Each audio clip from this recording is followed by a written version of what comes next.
Welcome to our first Speak Out talk. I'm Frances Holmes, one of the founders of Speak Out Revolution. I'll be handing over to Marie Hemingway in just a moment to introduce herself and the first topic. First, let us talk to you a bit about Speak Out Talks and why we are doing this. So these are a series of talks to provide a platform for important issues around diversity and inclusion in our workplaces. Their purpose will be to raise awareness, inspire and motivate for a safe and inclusive working environment for all. Today's session will be led by the Speak Out Revolution founder, Marie Hemingway. We'll then wrap up today with introducing Speak Out Revolution in more detail for those who are not aware of our not-for-profit. So I hope I've not missed anything from housekeeping side, and I'm going to hand over to Marie.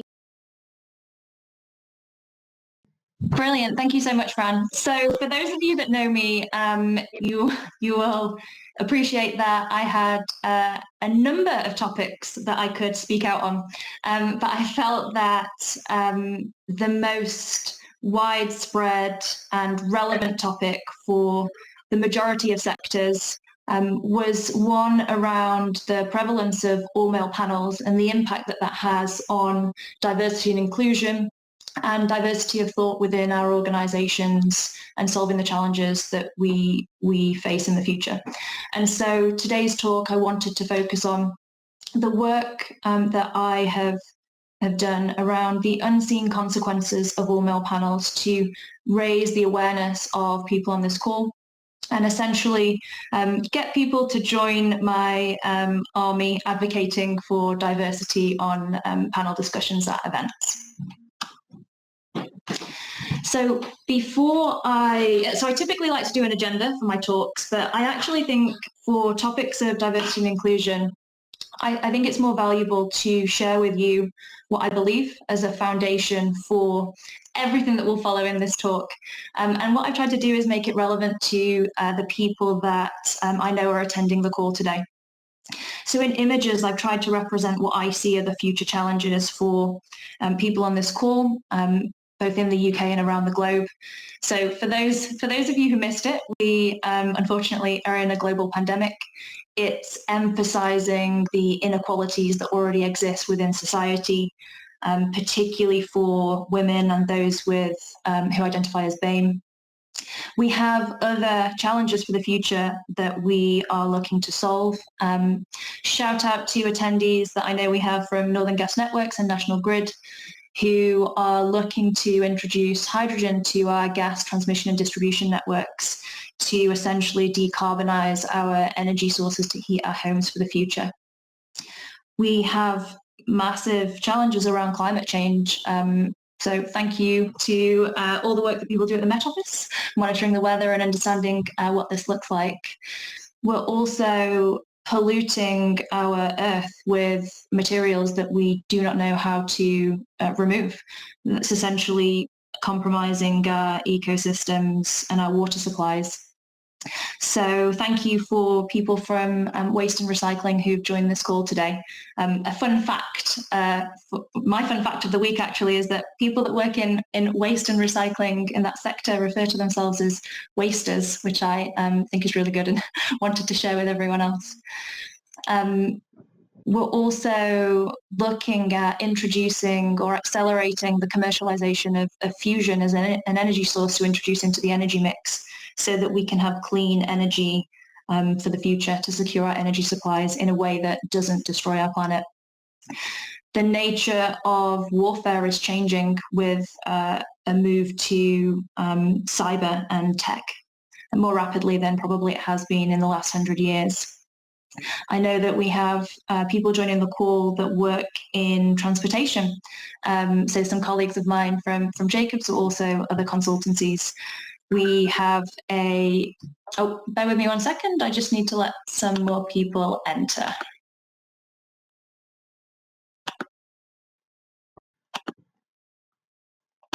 The lesson here is don't give a talk and also host the meeting. So back to the transportation sector, we We have challenges. We're investing for the next 50 years, but we have 5-year cycles in which we can justify the way in which we want to invest. Aviation has taken a massive hit during the pandemic, and we don't know what that sector is going to look like going forward. What will commercial travel look like? We're not sure. We have transportation systems, local and national, that we've designed for one type of person. And we know that our society has people with lots of different needs and wants of that system. And we're going to have to start to more seriously think about that as we look to invest. And I think the last thing that I wanted to really I'm focused here on infrastructure as a whole, because this is where I've worked for the past several years. I think in terms of diversity and inclusion at the social level, the murder of George Floyd has started a global movement to highlight the challenges that we have both in the UK and across the world of the prevalence of social injustice. And that is going to be a massive challenge for us as a society going forward. And so all of these things, and this definitely isn't comprehensive, I wanted to raise a core belief that I have, and it's one of the drivers behind both setting up Speak Out Revolution and also behind the work that I've done that will essentially be the story for this talk. I believe that the complex future challenges we face, both in the UK, and I know we have people that are joining us from outside of the UK, so thank you so much. I know there's a time zone difference, so it might not be your lunchtime. And around the world require or demand teams of people with diverse skills, experiences and backgrounds. And we can only hope to solve these challenges with diversity of thought and bringing everyone into the conversation. So I think that my recent move to set up the not-for-profit Speak Out Revolution was really recognizing that we have technical challenges in the infrastructure sector, but for me, the biggest challenge that I see is having the people that will essentially allow us to solve those problems. And this is the basis of this talk today, that I hope I can share some things with you that will inspire you to help me make our workforce more diverse so we can solve these challenges. So before I jump into the body of the talk, I know that there are people on this call who I know quite well, but there are also people that I have never met before. And what I really wanted to do was give you enough background about myself for you to understand what I'm about to tell you, because it may seem slightly odd unless you understand my kind of working history and what I've been up to over the last decade. So I started my career, so I'm a physicist, or was a long time ago. So my bachelor's is in physics and my master's is in engineering.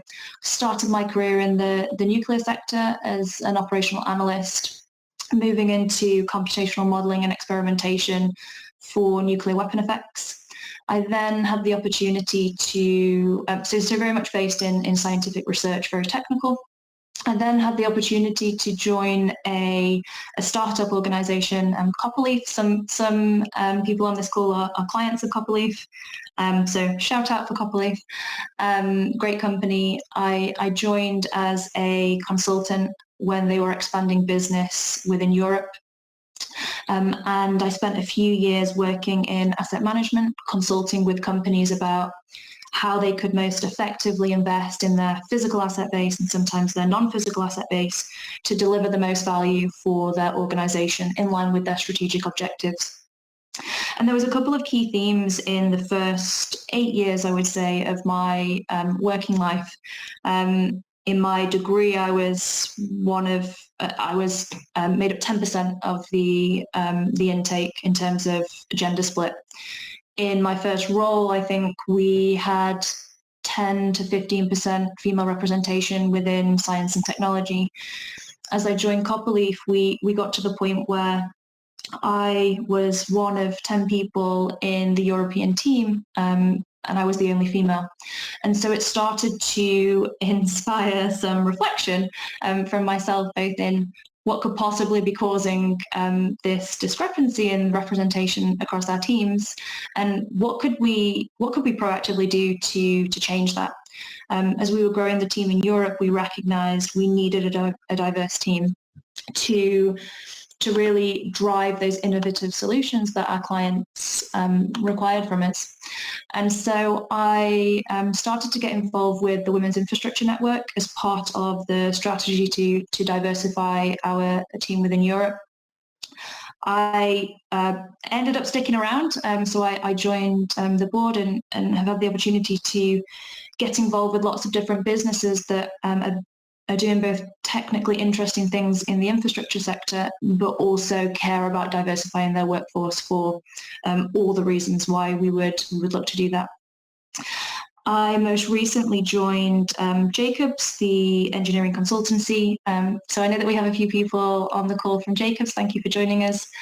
So I joined Jacobs in the strategic consultant as a strategic consultant in strategic consulting, really looking at helping businesses transform both their people, processes, and technology. So a real shift away from just technical solutions to actually, if we want to deliver the most value to the teams or the organizations that we work with, we have to think about this as a business transformation. So how do we take people along that journey with us, not just providing technical solutions? And really this inspired or essentially gave me the tool set to say, when we have problems, there are lots of different ways that we can look to solve them through both people, processes, and technology. And I think that experience, both with the D&I side of work, but then also my consulting experience, led to Fran and I deciding that we'd seen a problem across lots of different sectors around harassment and bullying within our workforces, essentially forcing diverse talent out.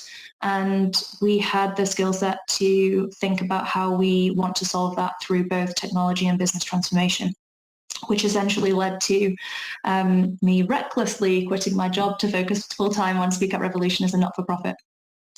So that's just a little bit about my background, which I think is required for the story that I'm about to tell you around the work that I did on the unseen consequences of all-male panels.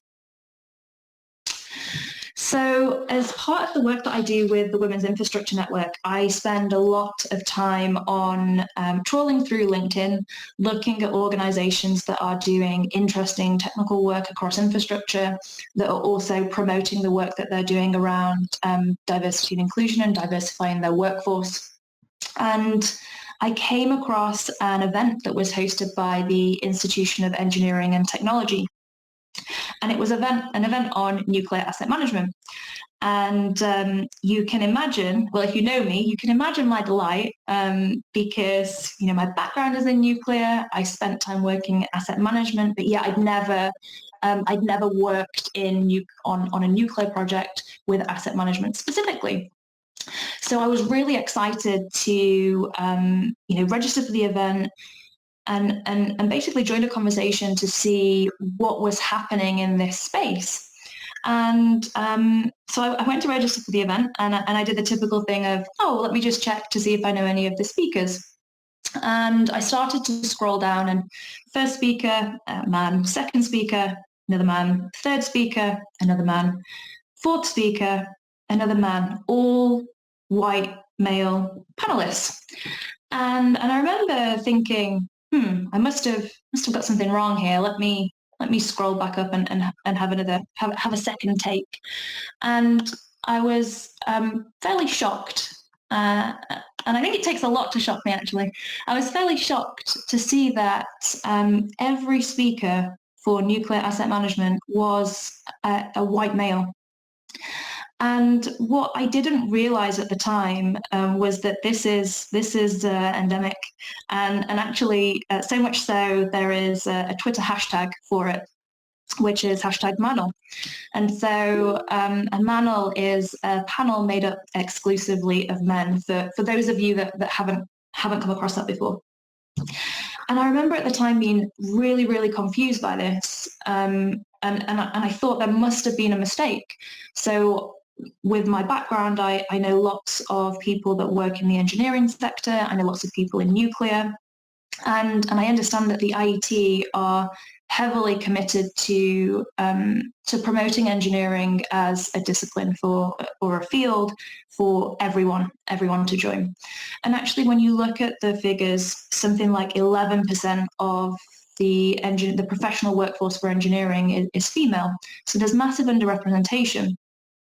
But actually, if you look at the numbers, there's 48,000 women working in engineering, and it's quite surprising to think that this event on nuclear asset management couldn't utilise the skills and experience of at least one of those women.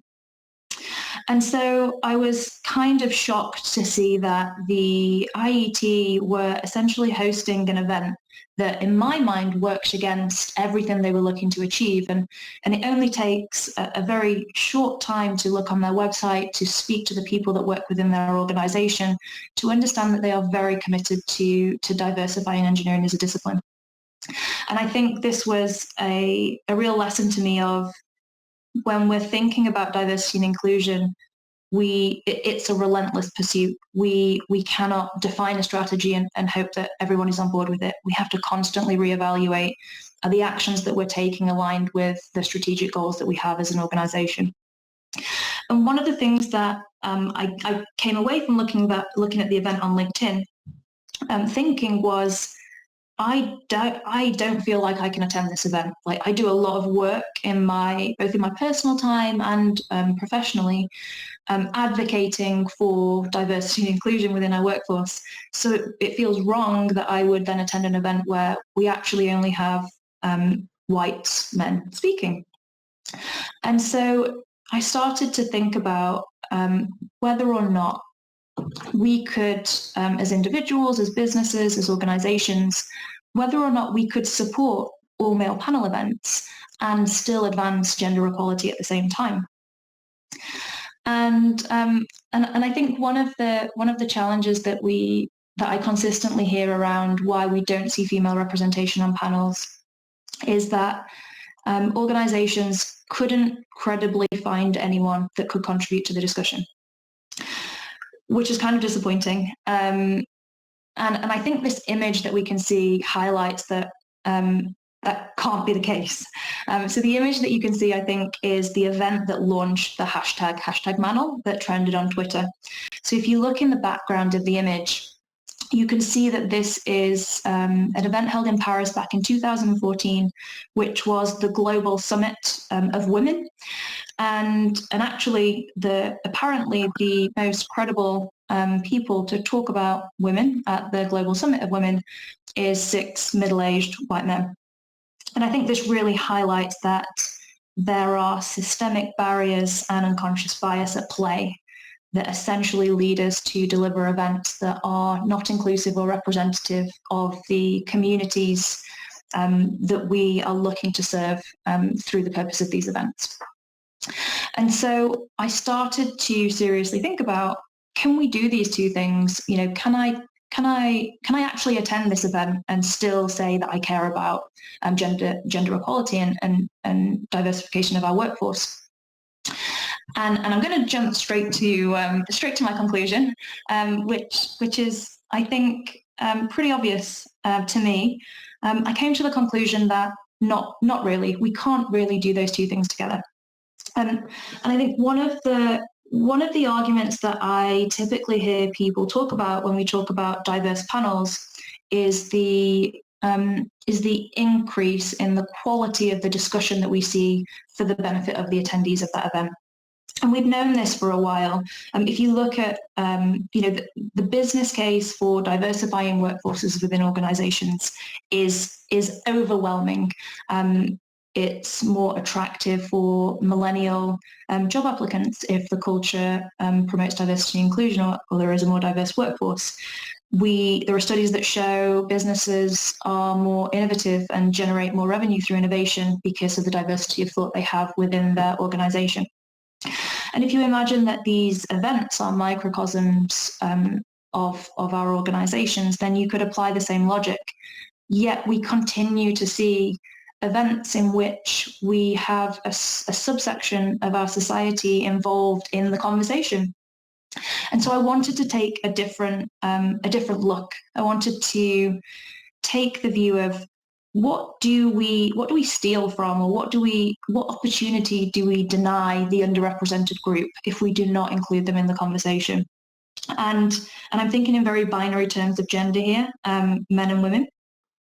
And so I started to look at, what do panel events offer to panelists?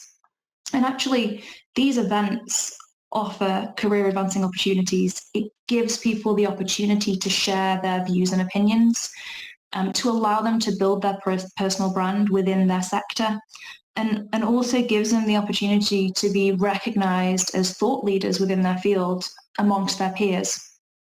And so if we do not include women in the conversation, then we're not offering women career advancing opportunities to the same extent that we're offering them, which is kind of disappointing in fields where women are already underrepresented, because surely we would want to provide even more opportunities to counteract the unconscious bias that we're seeing. So one of the other qualitative things that I've or anecdotal things that I've heard from people who I've given this talk to, is that one thing that they see in their sector or their field is the field tends to have favorite speakers. So if, for example, someone is on a panel event and they're well received, they'll be invited back to speak. And so we're essentially allowing a snowballing of yet more men being chosen for future talks, and denying women those career advancing opportunities as a consequence. So the second key thing that I looked at, particularly relevant for STEM, so there are studies that show in science, technology, engineering, and maths, the presence of role models for women is massively influential in terms of the recruitment, retention, and progression of women within those fields, more so than men. And so when we are not including women in panel discussions at our events, whether they be through institutions, within our own organisations, or at conferences, then we're not providing those much needed role models for potential attendees and wider audiences to recognise that they too could valuably contribute to the discussion and to the field. And then the final aspect that I looked at was that I think is really interesting was, I didn't want to attend that event because there weren't any women there. And so my natural thought was, if I don't want to attend, does that mean other women don't want to attend as well? And this was something that I was really interested to explore. And one of the key takeaways that I found was, if we have all male panels, we actually discourage women from participating in that event. And I think this is particularly dangerous when we're thinking about gender equality and representation, because we don't see it. It's essentially invisible.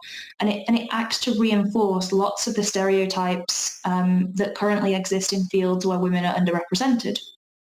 So when you only have, when only 10% of your potential attendees for an event are female, when you're actually discouraging people from attending, you're reinforcing the views that women aren't interested in this topic, or women don't think engineering is a field for them, when actually there's something else going off in the background that we don't see. And so this was something that I wanted to take a moment to walk people through. So when I realized that I didn't want to attend the event and I wanted to understand if other people would, I turned to the Women's Infrastructure Network. So we're a network of 1,500 women working across the infrastructure sector. And it felt like this was the perfect target audience when it comes to women for this particular event.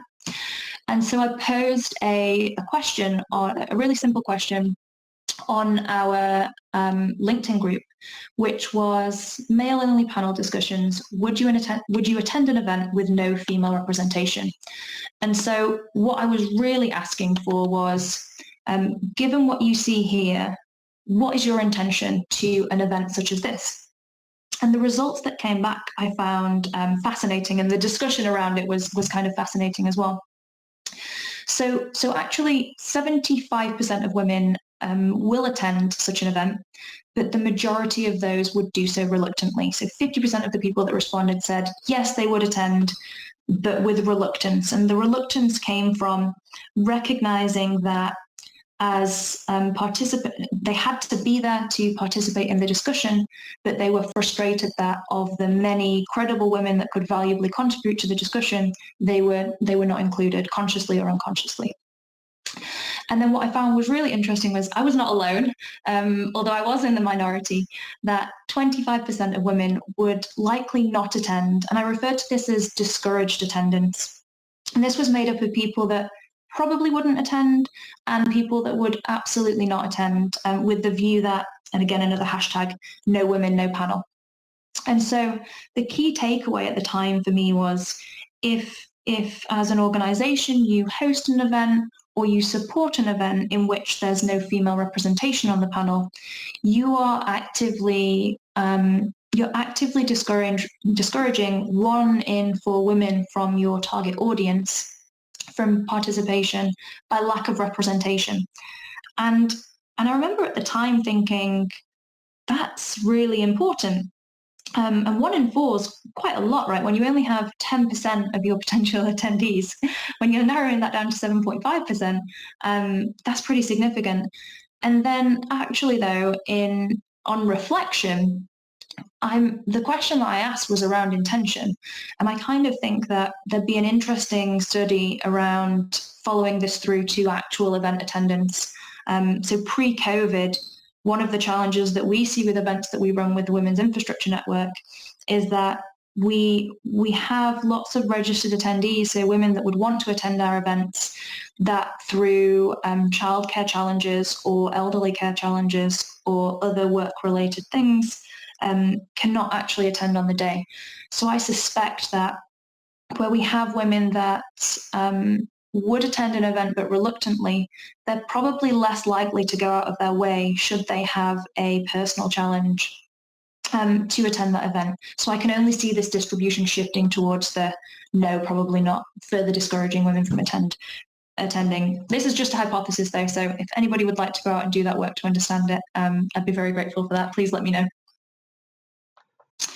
And so I started to think about this is a big problem. It can't be solved by one person, but what is within my sphere of influence, what is within our sphere of influence as individuals to drive positive change in this space? And I came up with this 3-tiered approach, and I need to rebrand it because the UK government has really ruined the 3-tiered approach for lots of people given the pandemic restrictions. So I'll work on that. But I propose this 3-tiered approach of what can we do? So in terms of organizations, and I know that we have people on this call who are leaders of their organizations or in senior leadership with heavy influence on the different things that you support, and also future leaders. So please, I would encourage you, if you represent your organization, you care about diverse and inclusive events, you can commit to not run events which do not have female representation on their event panels. And this is, if you're good at Twitter, unlike me, this is referred to as no women, no panel. So I typically think it's non-advantageous to mandate certain policies such as this. But actually what you find with lots of events, it's not that people intentionally run events without women, it's that it's unconsciously done. And so by including a step within the process or a very clear flag that says you have to think about the diversity of your panel, it's essentially bringing that to the forefront of organisers' minds. So there's a couple of other things that I wanted to note, which was one of the key responses that I see from organisations in terms of their challenge is that they often respond with, we don't have a woman on the panel because we couldn't find a woman who was available to talk on the panel. And this is really, and this is something that we see so often. And actually, there are women solving this problem all over the place. For example, there's a platform called Women on Stage, which essentially is an online platform that collates female speakers with the topics that they're willing to speak about, such that organisers can go to that platform and identify speakers easily. Women in Geospatial, for example, have seen this exact problem across Geospatial, and they've launched their own database of speakers so that organisers can go to them. I'd really encourage people to link up with their equivalent women in networks to access credible speakers. For the IET event, I did a few things. I reached out to the Women in Nuclear group. They have 4,000 or 5,000 members, and very quickly collated a list of 7 women who could valuably contribute to that discussion, such that the IET could revise their panel and diversify their panel. And so there are lots of options for organisations. I don't think that we couldn't find a woman is really good enough. In my opinion. And what I would say is if you're struggling with all of those things and you're representing an organisation and you can't find a woman, email me and I will find you one. And so the second tier was panelists themselves. So there'll be lots of people on this call that organisers want to work with because you have valuable things to add within your specific sectors. Now, as a panelist, you have lots of control or lots of influence. Because organisations essentially need you to speak to attract the attendees that they want, to promote the message they want to promote. So you have the option of, and this is something that was created by Owen Barder, to take a personal pledge to not support panels lacking in gender diversity. And so what does that look like? So when you're approached by an organisation, you do the typical, what would you like me to talk about? And maybe your third or fourth question is, great, can you tell me who else is on the panel? And can you help me understand what the diversity of that panel looks like? So if the panel isn't diverse, you say you're unwilling to support or make it a condition of your support. One other trend that I'm seeing that has been very effective is for male allies for gender equality or male allies for inclusion to politely decline the invite and redirect to 1 or 2 female colleagues that they know can valuably contribute to the discussion in their field. So these are just a few options that people have. And then I think the most powerful one is what we can do as individuals. And in line with our not-for-profit branding, I would really encourage individuals to speak out. So everybody on this call is a potential attendee of an event. And actually, these events are there to serve the attendees. And so attendees have lots of influence. If attendees politely challenge both panelists, event organisers, and host organisations where panels lack diversity, we can essentially get to the tipping point of these entities recognising that they can't not think about these things and they have to do something to make sure that they're representing the communities that they're serving through those discussions. And so what I think is kind of important here is that this is a 3-tiered approach. We only need one of these tiers to work for this to be effective. And what I really encourage everyone to do is take up as many of these recommendations as possible, because what we're essentially doing as a community is accelerating the positive change. The more times we have the more times organizations won't choose to run them, the more obvious it's going to look when other organizations do. The more times we have panelists saying that they're not going to be involved in a discussion, the more times organizers are going to think about how they set up their panels. And where attendees are constantly asking the question during events, where's your BAME representation? Where are your women in this discussion? How is this a diverse conversation? The more people will think about how they put these events together. And I just wanted to finish on a bit of a positive note and also a request for help. So people are often reluctant to speak out, and I think that I'd really like to encourage people to do so, because the more people that start to speak out, the less burdening it is on the individual to do so. And this, I wanted to highlight a little bit of a success story. So for the IET event in question, and also a shout out to the IET, who are a phenomenal organisation. I sent one email. I also did lots of other things on the side in in the case that they were not responsive, but they were very responsive. They quickly recognised that the event was not aligned with their strategic goals as an organisation, and it wasn't reflective of their values. And actually, they rapidly revised their panel. And I'm so pleased to say that I achieved my goal, my initial goal of them choosing to diversify their panel. So they had 2 men, 2 women, and BAME representation, which I think is fantastic. At the same time, I recognise that these unseen consequences of panels and the burden of me emailing every organisation that ever chooses to host a panel event that only has men on was probably going to be a lifelong chore. So I wanted to start to raise awareness and spread the word so that as a community we could try to drive positive change. And so I wrote an article, The Unseen Consequences of All-Male Panels, which is essentially a written version of this talk. And it was picked up by lots of women in groups across LinkedIn. It will be published in, for those of you that are members of the Institute of Asset Management, it's going to be published in the November article of Assets magazine. I also have the opportunity to speak to on a panel event with women in geospatial around where the women speakers are. And I've had the opportunity to share this with the team at HS2. And so part of the reason why I wanted to launch this set of talks was to try and highlight that every person has the opportunity to drive change. And just imagine if everybody was writing articles and giving these talks. I think that we would achieve more inclusive events much more quickly than we are already. So really a request to people to please support and know that actually if you do speak out, there is change, and so you do have influence.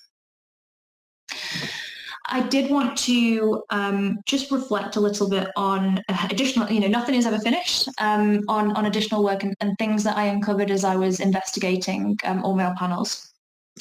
So just a quick reflection on, I've talked in terms of men and women in the traditional sense or the traditional view of gender. We're learning that gender is more on a spectrum and people do not always identify as male and female, and that people do identify as non-binary. So just want to recognise that within this talk, I'm speaking in very traditional terms, and that probably going forward isn't accurate. Factors such as age and race, I didn't consider within the scope of this work.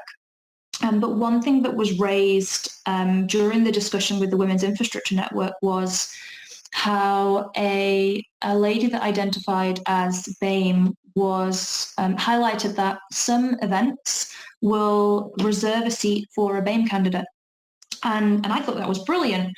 But actually, she found it very insulting and had the view that it, degraded her level of, it degraded what she brought to the conversation, because it essentially said, we're only inviting you to this talk because you identify as BAME.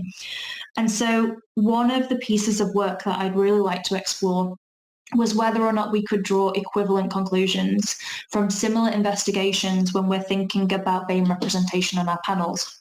And I know we don't have people from the US on the call today, given the time difference, so I've included a US example. So this is, this is really recent. This is this is the absolute winner, all male, all white panel with a host that has essentially replicated himself across the panel 5 times. And this is something that something that is very common. And actually, I reflect on the panel event that I joined for Women in Geospatial. One of the attendees pointed out that, and I was on the panel were all white. And actually, I was really grateful for someone raising that, because it helped me realize that actually, even if you care about this topic, it's making sure you have to be consciously inclusive We can't just say that we want to do this thing. We have to monitor it. We have to take feedback, and we have to constantly improve. And actually, after that event, I made the personal commitment that any panel event that I would join, I would be challenging the racial diversity of the panel. And we've actually started to incorporate that within the events that we're running for women in for the Women's Infrastructure Network at a recent HE event, making sure that the people that were speaking were as diverse as we could possibly find. And that was a very, very well received event from our attendees. So if anybody would like to help me with this work on WANLs, I am in preliminary discussions with the IET. I'm hoping that they will work with me on this, so that's quite exciting. And shout out to Jo Foster, head of D&I at IET, if she's managed to join us for this call. So I'd like to say I've been talking for a while. Thank you so much for listening. I do talk a lot about this because I'm pretty passionate about it. And I guess I just want to reiterate what my belief is. The future challenges we face, both in the UK and globally, I believe require people with diverse skills, experiences and backgrounds. And we cannot afford to exclude anyone from the discussion. So I'd like to leave everyone with a question to pose to yourself of how will you drive positive change? And I'll say thank you very much for listening. And if anybody has any questions, I'd be happy to, questions or comments, I'd be happy to hear them. Thank you. So we have been having an interesting discussion in the message chat. It does seem like a common problem across many different industries. Mary Sutherland James has just raised a very good point that recently attended a Black History Month event, and all 6 panelists were male, even though it was obviously a diverse panel of race. All 6 panelists were still male at that attendance, which was a very interesting point, that it does seem to be a lack of diversity of all angles, not just where we are familiar with. For those who have been in the message chat, is there any important points that you'd like to raise if people haven't been following the chat and think that it's good to share, because there are some very good points here? Hi, it's Sarah Stoddart-Burrows. So I'm actually a career coach now, so I kind of follow you just from shared interests, but I used to work in the insurance industry, and it's definitely prevalent there. I was just quiet then, so I was going through the insurance network's latest roundtables to see if I could spot the woman. And any other minority, well, not that women are minority, but any other people that might be excluded, you could say the same about it. So I'll definitely try and link into, I know there are women in insurance networks, to perhaps raise some awareness there and see if I can get a connection going. But the other thing that also I get a real bee in my bonnet about is actually the lack of regional accents that you hear. So it's not just white men, it's white men from the home counties or white men that went to private school and grammar school. I can count on one finger the number of senior managers I've reported into that have any kind of regional accent at all. I reported into one Scouser, that was it. And I'm even talking about even just like Midlands accents like mine. Because actually the first thing I thought when I joined this was, I think maybe you've got a Midlands accent, Marie, have you? Well, Sarah, I was about to say, shout out to South Yorkshire. I am very proud to say that I am Yorkshire. It was just nice to hear an accent, because actually there's another dimension there from a sort of class education background as well that really gets my absolutely, and I think this speaks to socioeconomic diversity and social mobility. I remember actually the first job that I had. I remember being in my family, I was the first person to graduate from university. I remember being sat in a room and realizing that everybody that I worked with had a private education, and I was a little bit like, oh, I didn't realize this was a thing. I went to a comp, and then I kind of reflected and said, oh, okay, so your parents spent a lot of money, right? And you've only achieved the same thing that I did. So maybe that wasn't a great investment.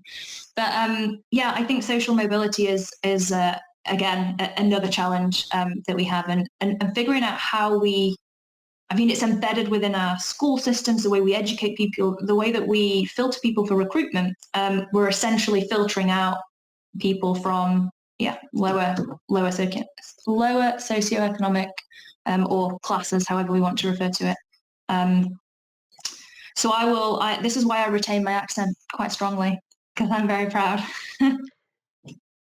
In the chat, Jennifer Nutter has also raised about event on social mobility, which she's happy to share. So anyone who is interested in that, please let us know. I think that's a very valuable topic to raise. And I'm sure Marie will be in touch with you about this for our future talks. So Jennifer, watch out. Yeah, absolutely, and I'd love to promote that on our women on the Women's Infrastructure Network group, so that we can get some attendance. Hi Marie, great presentation. Hi Nick. So just a couple of questions, if I may. Then, do we think this is an age thing, and as the older middle-aged white men finally get out of the positions they're currently in, and we find that the females generation has moved into those positions, that we will see a natural trend of this changing? And the second question, before you jump in, from your experience, which companies out there are doing this the best that we really need to be promoting? Oh, so I should say Nick's a former client of mine, which is why I ask the hard questions. I'm not on the pay anymore though, so I can do a bad job answering them. So I think the first question is really interesting. I think that. So I mean, that the image that we looked at, the Global Summit of Women, where we had 6 white men, I think that it would be hard to say that as women enter more senior roles, or more women in more numbers enter more senior roles, the problem will be solved on its own. It feels more like unconscious bias at play that means that as individuals, we value the opinion of people that look a certain way, and speak a certain way and have a particular background. Because lots of these panel events, you'll hear people say, oh, well, we want someone very knowledgeable and authoritative in this area. And when you say that, and there's loads of studies that show this, it's for some reason a middle-aged white man that is the image of that person. And so I think a big part of the problem is, as a society, the way that we perceive the value of individuals based on attributes of themselves. And that's a massive problem to solve, which is why we need to take positive action to essentially offset that bias. That's just my personal view. It's very complex, and I'm sure there's lots of things that factor into it. So I'd be interested to hear what other people think. On the IET event itself, the nuclear asset management, there are loads of women that could contribute to that discussion. There are loads of senior women in nuclear that are amazing and remarkable. So I don't think it's that. I just think it's that they weren't thought of. They weren't the go-to. And then which organisations are doing this well? Actually, I don't know, because it's hard to know what well is or what good looks like.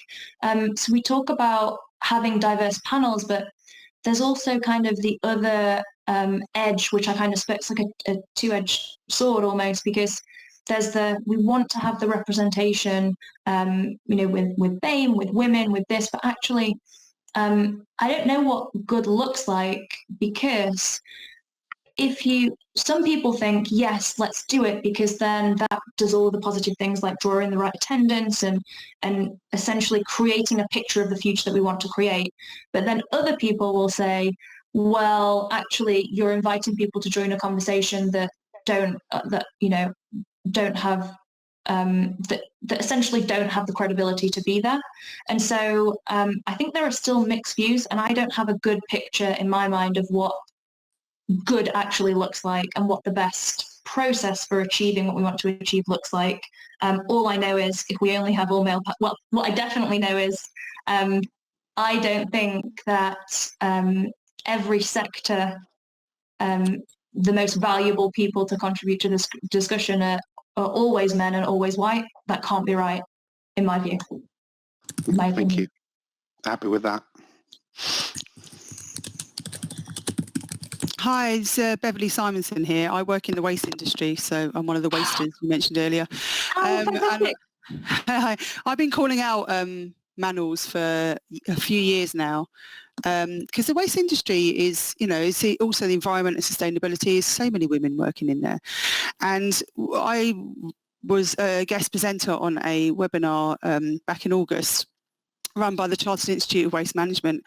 And I was just in the discussion, we were talking about internal policies and about diversity. And I think what's come up is that a lot of these big organisations that send men to these presentations to speak on behalf of their organisation do have the right internal policies, and they do have a diversity, regulations internally, and for disability and for representation, etc. So they have the right policies as a company, but that externally it almost doesn't look like that. And it's the same men all the time, and you get to the point where you stop going to these things because you've heard their opinion, and you know that they've got female colleagues, and those female colleagues know what to say, and I think some of the men have to just stand up and say, no, look, can't you pass this on to my colleagues? So they need to be doing that themselves, and the company needs to be looking inwards as well. And we can't even get onto other diversity in our industry because it's very white. We did do a panel on that a couple of years ago and there was a few people of Asian origin that came along, and they were saying that in their families it's not seen as like the right thing to do to get into the environment industry, and so we did touch on that, but it's definitely very, very wide. But the fact we can't even get women on the front, let alone anything else, I feel like we're in the 1980s trying to get women to the front, and then maybe in the next decade we can tackle all the others as well. It's just, honestly, you feel like you're banging your head against brick wall. So I just wanted to vent a bit. I'm so glad it's not just us. I'm frustrated that it is not just us. That I would say keep going as well. Yeah. I would say keep going, keep at it, because it will change. And I guess just to touch on your point around you're kind of bored of going to those events and hearing the same things over and over again. One conversation that runs within definitely the Women's Infrastructure Network, which essentially speaks to the representation, to the the reputation of companies that host such events or are involved in such events. There are lots of conversations amongst women around how outdated these particular companies are that support these things, and how they don't want to attend because why do they want to hear the same thing over and over again? So actually there's a companies want to be seen as innovative, forward thinking. They want to attract the right candidates, and actually by supporting events such as that, they're essentially deterring and kind of eroding their positive reputation by not doing so. So I'm glad that you made those points. Thank you. Perfect. So we are coming to the end of our talk. We do have a few minutes left. So firstly, I want to say thank you all for attending. If you have any further questions, I think most of you are connected to Speak Out Revolution on LinkedIn through this event. Please go and follow us on social media. We're across multiple sites, but if LinkedIn is the best one, please do that. And happy to follow up with any conversations. I know we've got a lot of communication in the chat. So I will follow up with all those as well. I'd like to also say thank you for those who donated to this. We've raised over £100 for this event, and this will go towards our crowdfunder, which actually ends tomorrow. We have made our target, which is great, and we can actually start launching our website for Speak Out Revolution and our survey, which is the real important section of Speak Out Revolution. I hope you forgive me. I've got 1 minute to introduce our not-for-profit. But I think the discussion was the most valuable aspect, and anyone can go and follow Speak Out Revolution and find out most details, or talk to Marie and myself to find out the information. As a very high overview, we are addressing harassment and bullying in our workplaces after numerous conversations where we found out that harassment and bullying just hadn't been handled correctly or the most appropriately in different workplaces, we realised it was an important thing to start doing something and acting on this rather than doing it as an individual level or just in our company. It's a much bigger issue, and so we're raising awareness. We're hoping to empower everyone to be able to speak out, not just on harassment and bullying, but all important issues around diversity and inclusion in our workplaces. As we know, especially in harassment and bullying, it's not something that happens at the moment. 66% of people who suffer harassment and bullying don't report it. And there's a number of reasons why, which actually we are having another talk on, which isn't as part of Speak Out Talks, but is linked with the Women in Nuclear on the silent killer of truly diverse and inclusive workplaces, which is all around this topic. So if you are interested in that event, let us know. And I think Marie will be sharing it in the chat as well. So you can link to that. Oh, she's already done it. She's on it. So I think at that point we'll come to a close, but we will leave you with 3 key takeaways, which Marie's going to put on the screen now. So we only have 3 asks from you after this talk. Go follow us on social media, whichever site is the most relevant to you. Go like, comment and share any of the posts that you feel empowering, inspire you or resonate with you. And share this with your network to increase our reach. And finally, we are looking for Speak Out Revolution champions in different industries across the UK to help us learn and develop our knowledges of specific industries. Myself and Marie come from a very small sector, so we'd love to expand our reach and explore the issues and how to support different industries. So finally, thank you all very, very much for listening and partaking in the conversation. And I think we'll bring this to a close. And we'll carry on the discussion over on Speak Up Revolution LinkedIn page if there is anything further. Thank you everyone for joining us. I hope you had an enjoyable lunchtime.